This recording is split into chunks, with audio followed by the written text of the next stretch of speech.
کیا رزق میں تنگی گناہوں کا اثر ہے؟ جی بالکل، یعنی گناہوں کا اثر ہو سکتا ہے، یہ ضروری نہیں ہے کہ ہمیشہ گناہوں کے اثر کی وجہ سے رزق میں تنگی ہو۔ بہت سارے صحابہ تھے جن کا جو تقوی کے اعلیٰ معیار پر تھے، لیکن محدود رزق تھا ان کا، لیکن ان کو صبر کی توفیق ملی۔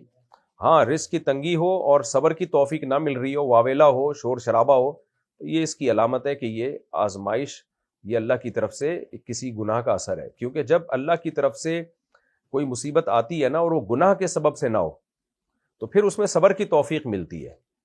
جیسے صحابہ کرام میں بہت سارے مفلسی میں تھے، فاقوں میں تھے، لیکن صبر کی توفیق مل رہی تھی ان کو۔